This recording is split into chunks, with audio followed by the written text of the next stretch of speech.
Stephen, for those kind words. Now, in the corporate world, if a new chief exec is appointed to a failing, troubled company, then after a few months, give or take 6 months, they'll give an update to shareholders and investors about what they've found, what the problems are, what the solutions are, and how long it will take. The other analogy I'll give you is the footballing analogy. And essentially, we are 12 minutes into a 90-minute match. The ground is a bit dodgy because of the previous failing administration and management. The pitch is soggy. The ball's a bit wet and a bit soft because the establishment referee hasn't blown it up properly.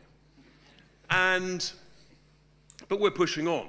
And already after just 12 minutes, we're in the lead. And it's fair to say that the opposition can't quite believe it. Yes, we've had a couple of slips on the soggy pitch. We've had a couple of missed tackles. But actually, we're leading well. In fact, it's a high-scoring game so far. We've scored 55, and our opponents, a slightly strange coalition of Labour and the Conservatives, they've scored 29. And we've peaked last week. Well, I hope we haven't peaked, but we made great progress with a record win just last Thursday, where we secured almost 66% of the vote in a council by-election in my constituency of Boston and Skegness. Not that I'm biased, but I think that's a sign that we appreciate the enormous interest from the enthusiastic press who've been baying from the sidelines of the pitch, led by those political gurus, Gary Lineker and Gary Neville. But actually, you can see how this scrutiny, this accountability, we've got no problems with that. We welcome it, as Stephen indicated earlier. We said when we campaigned for these elections that we would stand on a platform of saving money, cutting waste, and identifying major issues. And today I'm going to be pretty candid with you. About 1 in 5 of all councils, not ours, but of all councils, are in extreme financial support. Within 4 or 5 years, almost 50% of councils will be basically bankrupt, where essentially their deficits are greater than their reserves. The direction of travel is very bad indeed. It doesn't need to be this way, but fundamental change is required.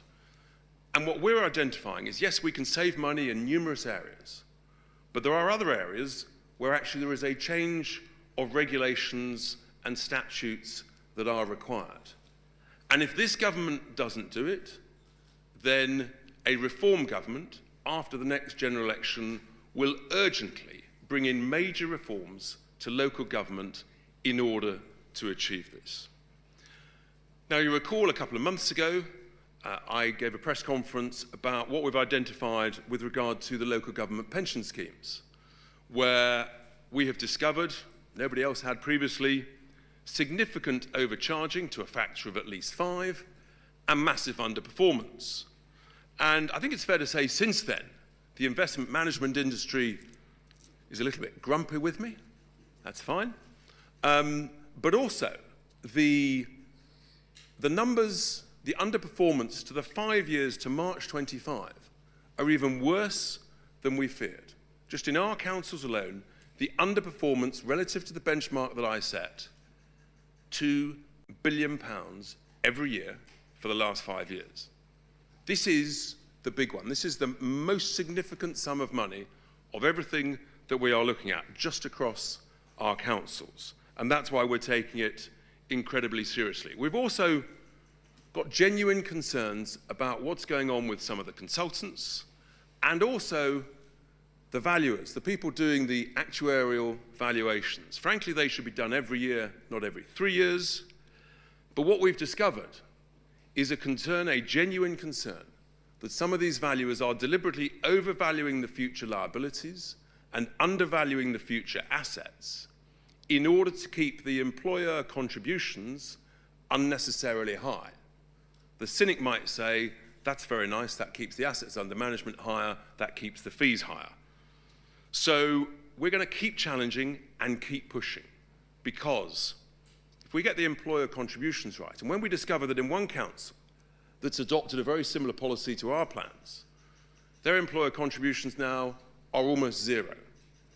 And when we discover that another very well-run council pension fund, I talked about getting fees down to 10, 11 basis points, to discover that actually one is doing better that down at 4 or 5, why on earth the investment management industry thinks it's acceptable to justify 50 basis points or half of 1%, that beats me. So pensions is a huge one, and we are addressing that very, very seriously. Now the second item I want to cover is the savings that we've got stuck into. And some of you have reported this morning, we've identified and starting to achieve savings of well over £300 million that we've identified and secured so far. Now, some of those are into the future, some of them are quite long, and I personally have been involved in a couple of those negotiations. We said we didn't accept one of the waste contracts that was proposed, despite the recommendations from officers, and a few weeks later, we've secured a long-term reduction of over £70 million. Being a real estate guy, I'm taking particular interest in some of the property stuff, and when our councillors are being essentially sort of gently bullied by officers to say you've got to do this property deal, which could cost 30, 40, 50 million quid, and they gave me a buzz and I went rushed up to look at it, I said under no circumstances should you do that deal. That's the sort of real world, real experience that we are bringing to this space. Whether it's IT contracts that don't need to have 11-year notice periods when you could achieve 3 to 6 month notice periods and the like. We're making major, major renegotiations as contracts come up for renewal.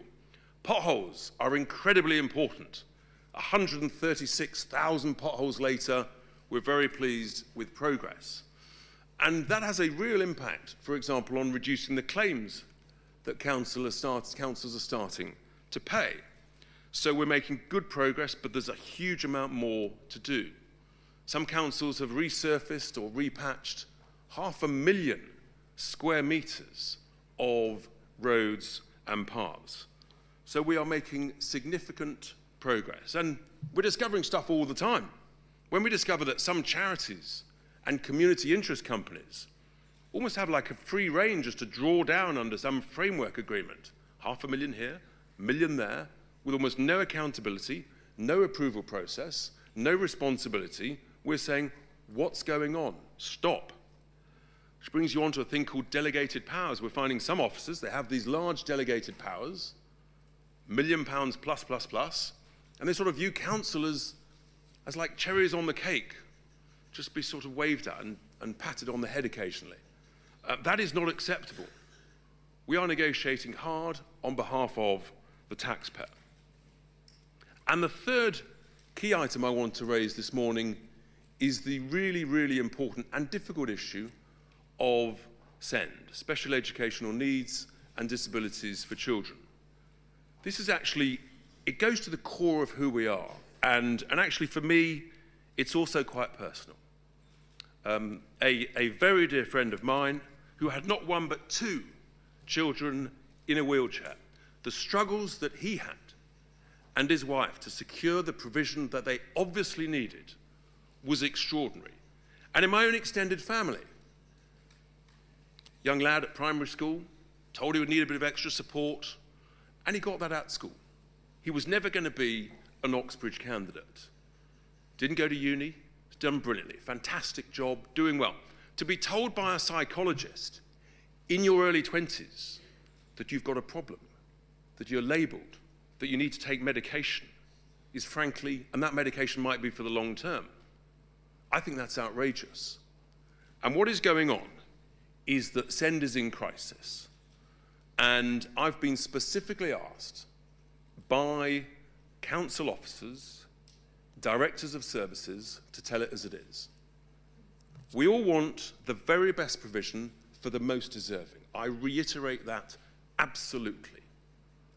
But there is a crisis of overdiagnosis of children with neurodiverse issues.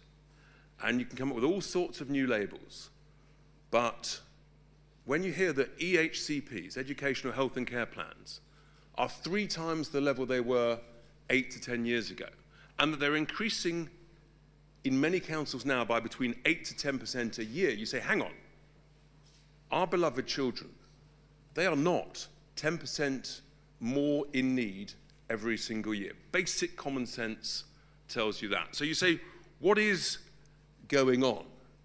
What is going on here with this overdiagnosis? And there's a whole bunch of factors. But the state and all of us, we're all suffering.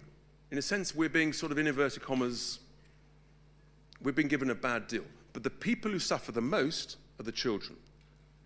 Since the Children and Families Act 2014, well-intentioned, we've no doubt, outcomes have got worse, in particular for the most needy. Think about that. 10 billion a year and counting and rising, and your outcomes are getting worse. And you get a situation where, in a sense, you've got taxi firms making off like bandits. I discovered a taxi firm, not in one of our councils, with a 4.2 million contract and only 10 drivers, apparently. Nice work if you can get it. Or they're not telling the truth. When you've got educational therapists and psychologists, they're doing so much reviews and assessments and reports, they actually haven't got time to do the intervention and the thought and the support and the therapy. That's coming from the Association of Directors of Children's Services. You know, this is seriously going wrong. And the government has announced a supposed white paper, but it has been delayed and the can has been kicked down the road. And one of the key issues here is these EHCPs. Middle-class parents are playing the game. In order to save the VAT on independent school fees, if you get an EHCP, you don't pay the VAT. So they're employing solicitors in order to file their claims. You've got other parents. If you get an EHCP, you qualify for PIP, which qualifies you for a motability vehicle. 3 years free insurance, servicing and recovery. That sits on the drive whilst you demand a taxi to pick your child up and take it to school. This is insane, and we have to call it out. No doubt there'll be a torrent of abuse pouring in, that's fine. Compared to net zero and Brexit, it is nothing. But we just have to be honest with people about what's going on here. It's just not fair.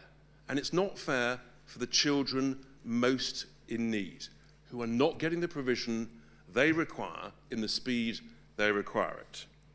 And when I talk to the experts and teachers, they tell me children don't need an EHCP report every single year that might cost between £2,000 and £4,000 each one.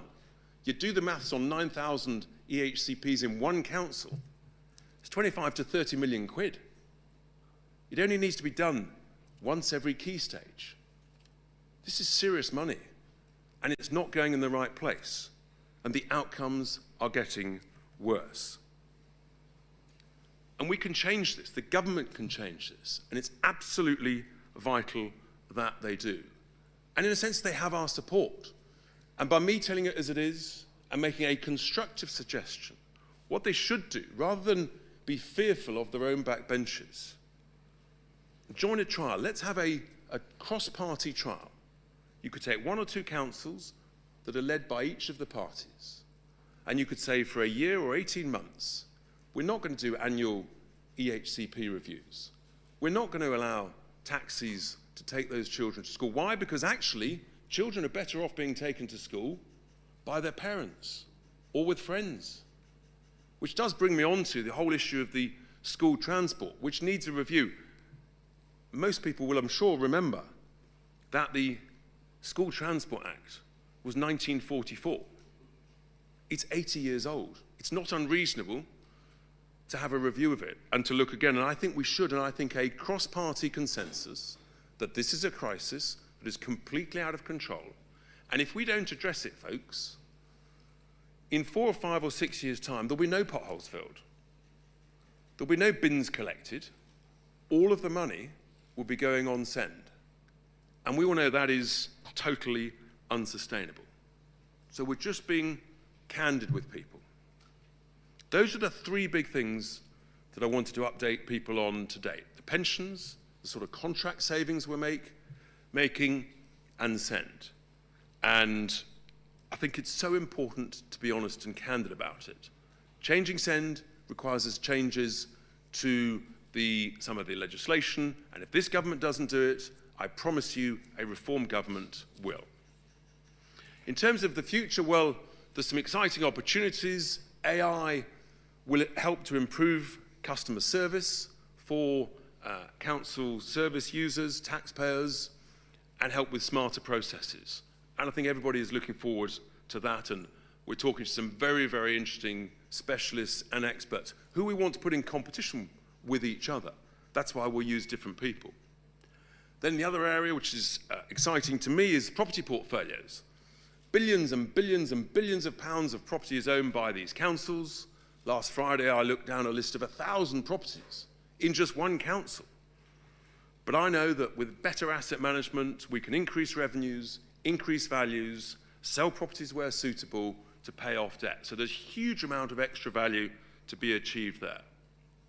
And then, of course, we all suffer from inflation, and I know the press are very focused on what our council tax rates will be next year. Well, obviously, no decisions have been made. People have got slightly ahead of themselves, seeing draft papers and the like. Plus or minus, I would expect that most of our councils will be, give or take, the rate of inflation.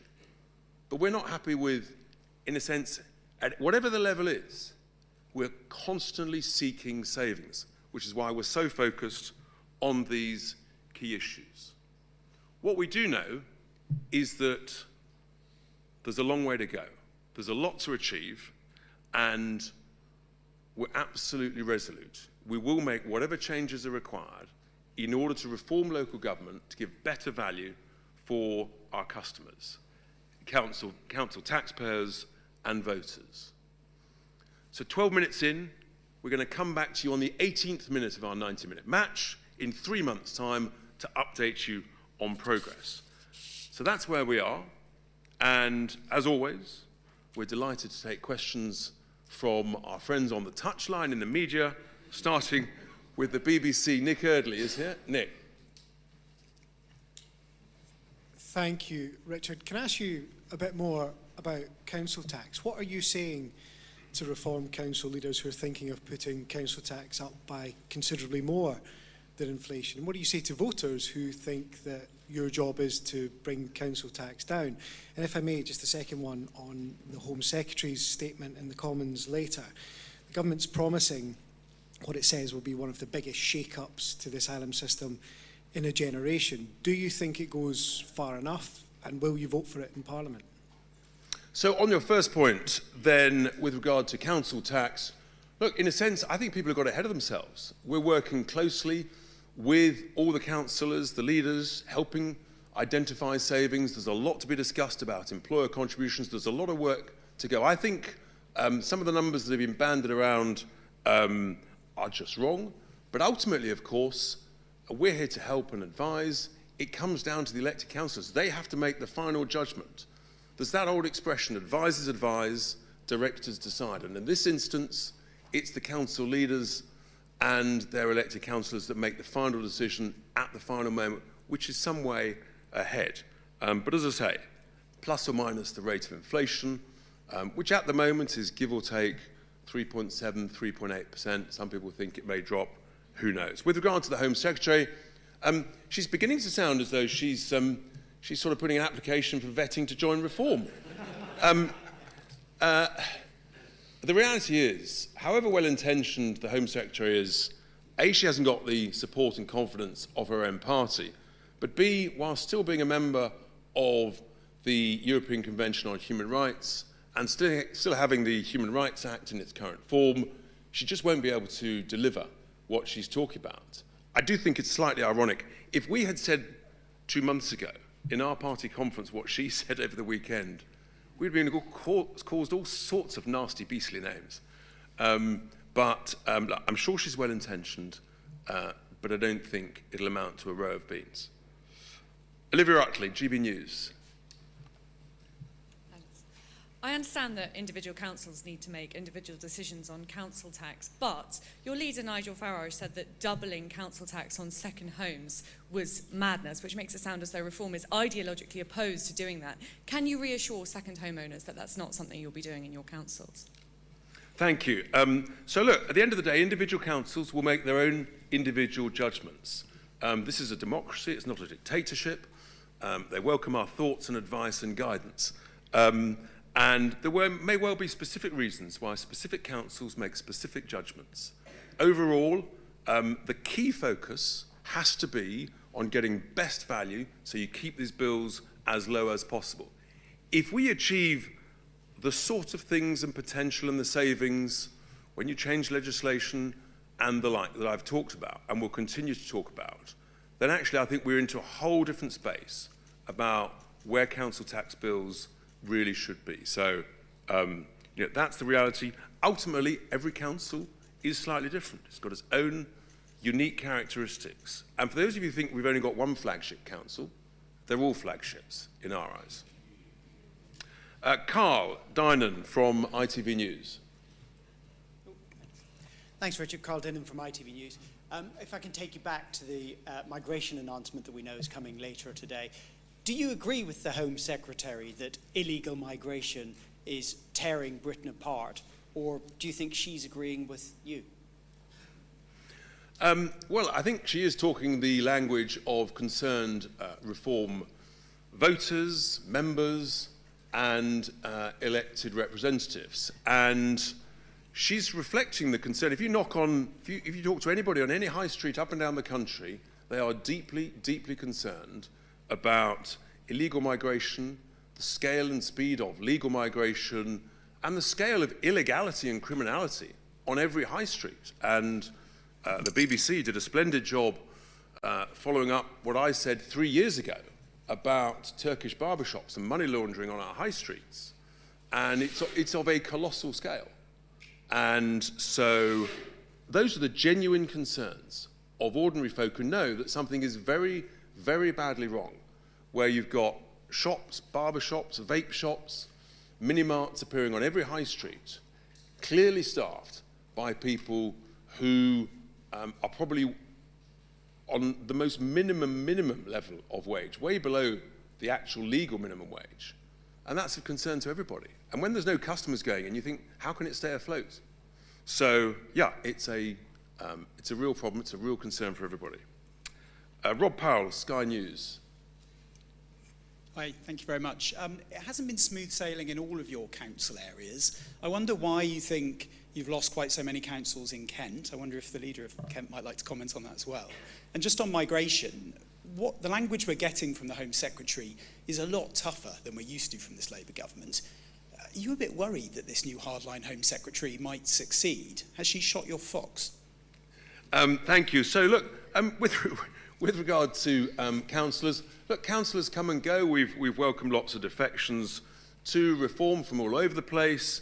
But ultimately, people have to abide by our principles and our values. And we are a team. We're a large family. And like all families, we have our debates, our discussions, our excitements. But those are always best played out behind closed doors. And when you've got 1,000 councillors, give or take, or just under, stuff will happen. But when you look at the results we're getting, as I mentioned last Thursday and week in, week out, I think the voters are speaking at the ballot box. They want more reform, not less reform. With regard to the Home Secretary, we wish her well on behalf of the country.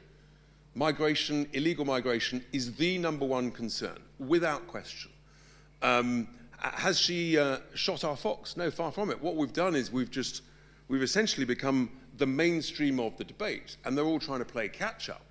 But we're still the most trusted party under Nigel's leadership with regard to migration, because actually we're the first people who have the courage to talk about it. And I think we've got a track record of being seen to do what we say and have confidence. So there's a long way to go. The people would love the Home Secretary to deliver what she's talked about. But when she's already being attacked by her own side, more than by us, she's got a problem. Martin Beck for the Daily Mail. Thank you, Richard. One of your councils, Leicestershire, announced recently it's paying consultants £1.4 million to carry out a cost-cutting review. Is that something that you agree with, or do you think your Doge unit could do the same for free? Thank you. Thank you, Martin. Look, the point is no one has a monopoly of good ideas. And inevitably, we actually want competition amongst ourselves to find out who's got the best idea on saving which process, using which AI, what smarter process. And the leader of Leicestershire County Council was absolutely clear that these consultants, they thought they could save tens and tens and tens of millions of pounds, possibly up to 75 to 100. Well, frankly, if they achieve that, then it's cheap at the price. If they fail, then there is a very substantial rebate. So, I think, in a sense, that's what it's all about. We'll do great work internally, we'll bring in consultants, and that's where we're going. So, we wish them well. And there are many other consultants who are approaching us, as you can imagine, and in a sense, it's a case of choosing who do we think is actually going to deliver. So, the Telegraph, Tony Diver.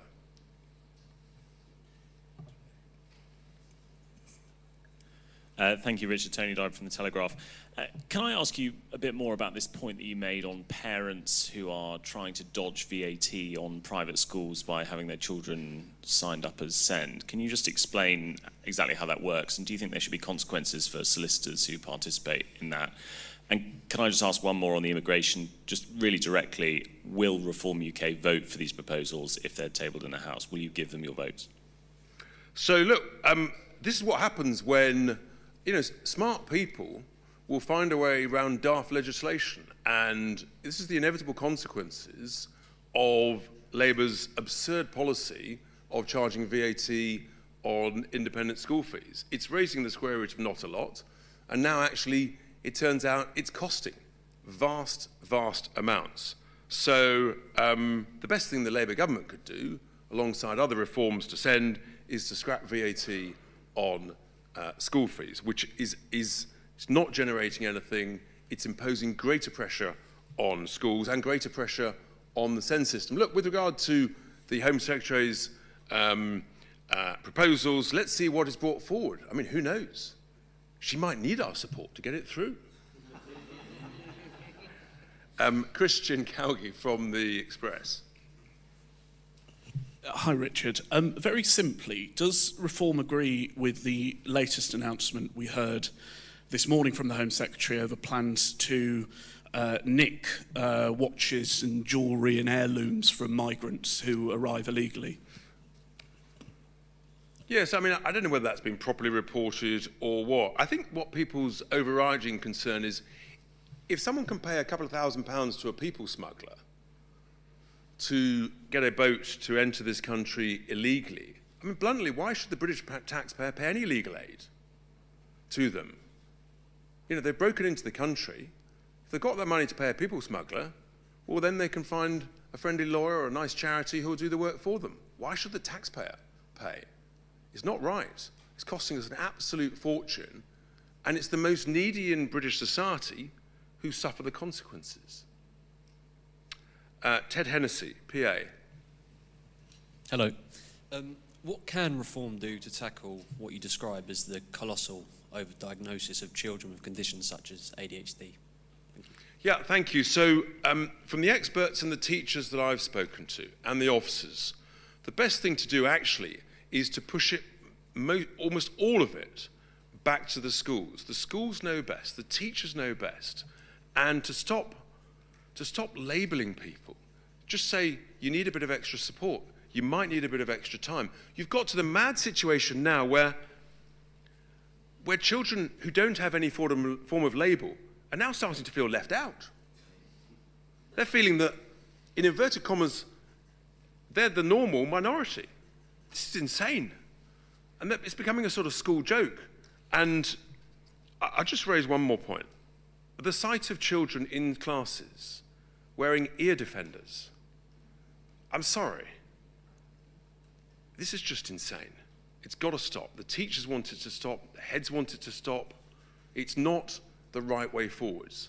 And I just repeat, the simple conclusion, the simple overall summary is that outcomes are getting worse. And there's, in a sense, the reason why a trial is probably the right way to go is actually, given where it's got to, much better to try something for a year, 18 months, see what's working and what needs tweaking, than take ever more years before coming up what you think is the perfect legislation. And that's our offer to the government. Noah Keat at Politico. Thank you very much. Along with SEND, clearly another huge part of any council's expenditure is social care. How optimistic are you about the Louise Casey Commission on adult social care being effective and being successful? Clearly there have been some cross-party talks at a national level. Do you think they can work and go any further, or will, like lots of these cases, it get kicked down the road? We're not in favour of kicking anything down the road, and we're delighted to work on a cross-party basis, seeing the experiences that we're having in our 12 councils, and we're working with new providers, different providers who think they can provide a better service in a different way, more cost effectively, and in a sense, the beneficiaries are those most in need. And that's why governments mustn't kick it down the road. Try things, do things differently, welcome new ideas, changes to practice, smarter processes. All these things are what's needed, and I think what voters want. They don't want things kicked down the road. Lucy White, Bloomberg. Thanks, Richard. Given that some of my colleagues have already alluded to that you have faced hurdles with the Doge experience so far, how much do you think, and what lessons do you think could be transferred from your local council experience to if you were to face these same issues at a central government level? And how might you combat some of the backlash that you're likely to face at a central government level to making those same types of cuts and savings? Thank you. Well, look, we are, at all stages in life, we never stop learning, and we should have the courage to accept that. And we're learning those who are being enormously helpful and those who might have a little more sort of, shall I call it, questions. That's fine. And I think that as we keep making progress, if we do what we're intending to do, which is provide better service, better value, then more voters will vote for us, and ultimately a general election that we intend to win and win big, then all of those in the public sector need to recognise that's the will of the people. And we can't carry on like this. I mean, I talked earlier about councils going bust. The country is going bust. We've got no GDP growth. We've borrowed 100 billion in 6 months. The bond market's pretty upset last Friday when they realised that the Chancellor has not a clue what she's doing and how to create growth and how to stop spending. So I would say to everybody in the public sector, actually reform is needed, change is needed, work with us, let's deliver that, let's use smarter processes, let's use the excitements of AI, and we can deliver better value and get this country and this economy growing again. We all remember 2.5%, 3.5% 20, 30 years ago. We can do that again. Otherwise, it's not looking good. Tim Stanley, the Daily Tea. Oh, I've knocked my coffee over. Sorry. Jennifer Williams. Hi, hello. Two microphones. It's like I'm giving the press conference, isn't it? On immigration, Thatcher said that the best tribute to her was Tony Blair. Is the Home Secretary a tribute to reform?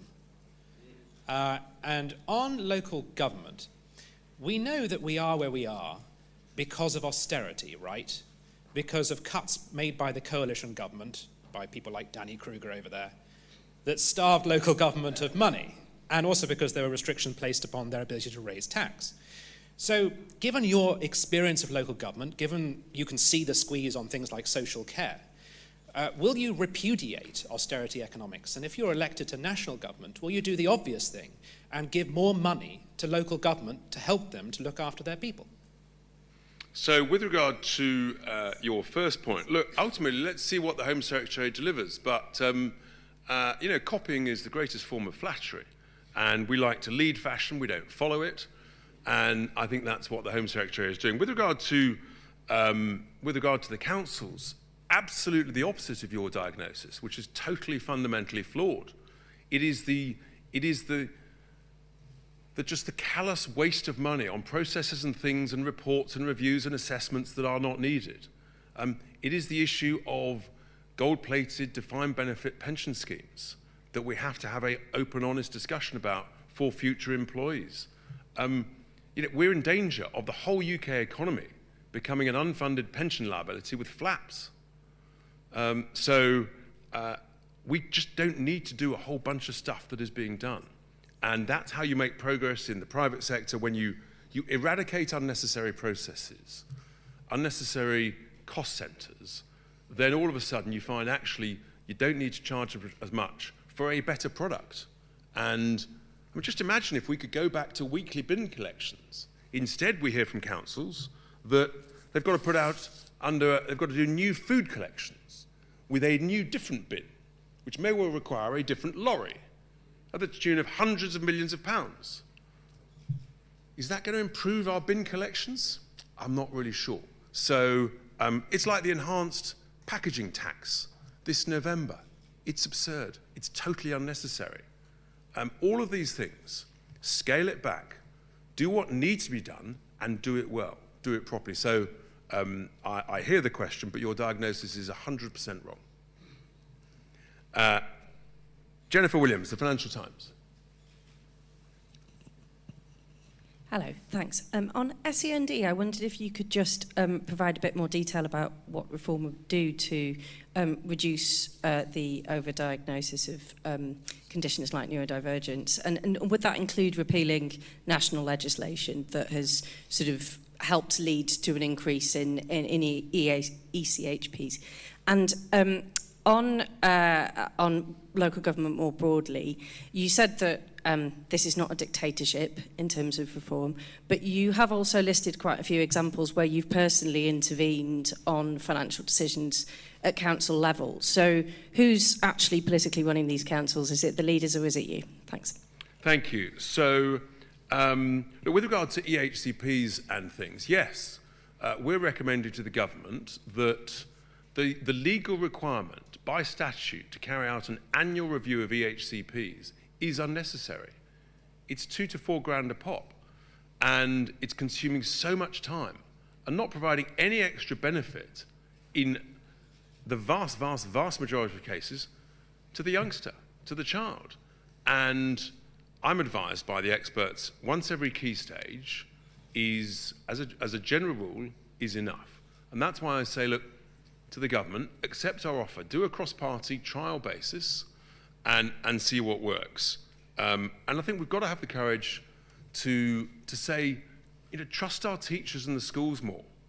In a sense, it's sort of devolving the responsibility into power to those in the classroom and their seniors, as opposed to what you've got at the moment is a very adversarial relationship between the parent and the council, and then the teachers and the psychologists. We don't need this adversarial relationship. Make it a partnership at the classroom level, is what I would say. With regard to my own input, look, it's called experience, wisdom, advice, and when my advice is sought, I'm delighted to give it, and when people think they know best, that's absolutely fine too. But I have got sort of, crikey, 40 years of experience in real estate, so I'm not surprised when one or two people pick up the phone and say, Richard, do you think this is a good deal or a bad deal? And if it's a good deal, great. If it's a bad deal, I'll say so. So, thank you. Peter Walker, The Guardian. Hi. Hello. Richard, seeing as we had so many questions about councils, can I ask about something else? The new head of your student organisation, the former academic Matthew Goodwin, has argued repeatedly on X that people from minority ethnic backgrounds are not necessarily British. He's defended this to us and said he completely stands by that point of view. This is a sort of view which was normally associated with the far right. Nigel has had a very close firewall on people and views of the far right, keeping out of his organisations. Has that now gone, or do you agree with Matthew? I just think your assessment is completely wrong. Matthew is putting out some really important messaging. You may or may not agree with all of it, any of it, or none of it. But that's the joy of free speech. That's the joy of challenge. And the very fact that reform has moved the whole debate on illegal immigration, legal immigration, shows that actually we're in touch with the wishes of the people. I know people have to sort of all these sort of smear labels. I just think the message from the voters, voting for us in record numbers, tells a story. People have had enough of their hospitality, their generosity being ripped off and abused. So do you agree with Matthew? I can agree with Matthew on lots of things. Life would be boring if you agreed with absolutely everything. What would we talk about? But that takes me to last, but definitely not least, from the Mirror, my friends at the Mirror, Sophie Huskisson. Hi, thank you, Richard. So I just wanted to pick up in your speech where you spoke about someone you knew in their 20s being labelled and getting medication. You were worried they'd be on medication for life.